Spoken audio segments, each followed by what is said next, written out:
Welcome back to Crossover Thursday. I'm Corbin Smith of Locked On Seahawks. Glad to be teaming up with Kyle Krabs from Locked On Dolphins here for our Week 3 crossover. Both these teams have had playoff appearances in recent years. Seattle just missed last year. Miami made it the last 2 years. Little more murky situation with the quarterback Tagovailoa going down with a third concussion in the last couple of seasons. But nonetheless, the Dolphins still have a lot of star power on the offensive side of the football. Plenty of good players on defense as well.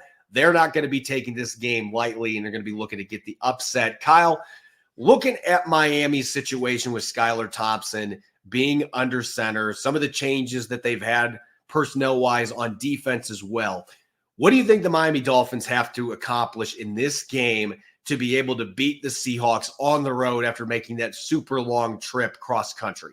So I'll stay away from low-hanging fruit like win the turnover battle with Skylar Thompson playing at quarterback, right? But I think the red zone has been a big issue for the Dolphins on both ends of the field throughout the first 2 games.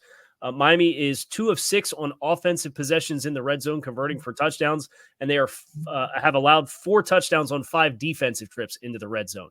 That is not sustainable for any level of success, regardless of who's playing quarterback. So when things get tight and you have to make decisions faster, what are your answers in this game, especially in against a defense that are you going to see more simulated pressures where you think you're having space to access based on pressure, but guys are actually dropping out into those areas of the field and you have to make those snap decisions? How do you choose to navigate giving your offense answers and execute it at a level that's going to allow you to get the ball into the end zone? This is not a game that you can settle for 3 points a couple of times because, as you mentioned earlier in the crossover, Geno Smith's playing really high-level football right now, and they have weapons. This is a team that, if they have to and be aggressive, they're probably going to like their matchups. And the Ryan Grubb offense, they're spreading the field and forcing you to cover every inch of it, too. You know, there's a vertical element to this, but this is a pretty well-balanced based off of what I have seen passing attack as far as where they can attack you. So you need to be able to do your part. And then when Seattle gets down in there, your veteran players that you brought in, Jordan Brooks for his coverage in the middle of the field. Jalen Ramsey was better in week 2 than he was in week 1 after he didn't practice for a couple of weeks.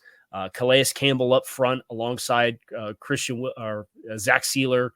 Calais Campbell replacing Christian Wilkins. Jalen Phillips getting matchups. Your leaders on that side of the ball, you have to win that exchange with those possessions because Miami's probably going to play a little bit more of a possession-oriented game with trying to possess the ball, shorten the possessions for both sides, and hope that you can make the situational plays to win the game. It's interesting because I think the Seahawks are going to try to play a little bit of possessional football in this game too, even with the quarterback situation for Miami.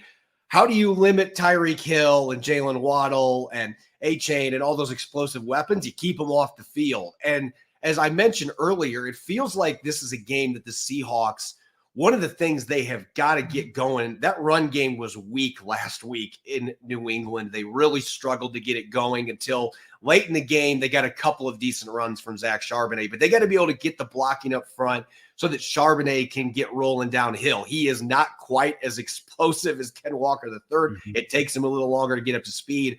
Can they get that run game going? And if they are able to do that, I think that the matchups are there. Even Jalen Ramsey, I mean, DK Metcalf and Jalen Ramsey have had some epic matchups over the years when Ramsey was playing in LA. And the last couple of times that these two played against each other, Metcalf actually won that matchup. When you look at the numbers, he had a game-winning touchdown in one of those games against Ramsey as well.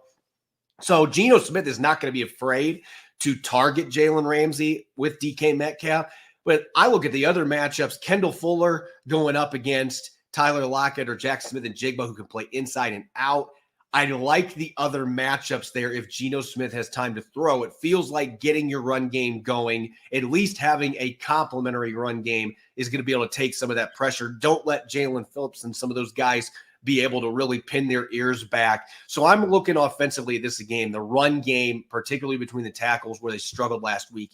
Can he get it going against Miami's front seven? If they can do that, I think there's going to be a ripple effect. They've got some matchups they can take advantage of. And on defense, I think you do need to open up things a little bit as far as what kind of looks that you're going to be bringing in. And I'm even going to go as far as saying this is a game where Seattle may takes a few more risks with the blitz because you're going up against an inexperienced quarterback. Even though he is more athletic than Tagovailoa, Thompson is a player that feels like with that lack of experience, looking back at some of the preseason tape, if you can get some quick pressure on him, he can be forced into some bad decisions, even with some of the weapons they get on the outside.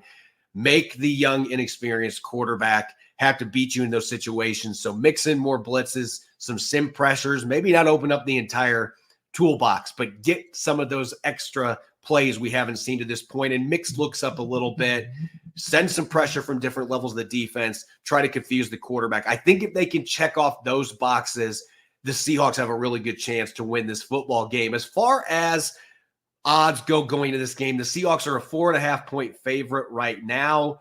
Kyle, you and I both are going to dish out our game predictions as far as scores on our Friday episodes, but with that 4.5 odds being a favorite for the Seahawks, how do you think the Dolphins handle this football game in terms of that? Are they going to be able to cover that, or is this going to be a game that with the quarterback situations could be difficult for them to be able to keep this game within 4.5 points? Yeah, I think the biggest challenge is this was not an offense that traveled particularly well last year with your starting quarterback on the field. And some of that's based off the timing of the offense with the timing of the motions and everybody being able to communicate as far as what the calls are and when the ball snapped with the motion, or is it out of sync?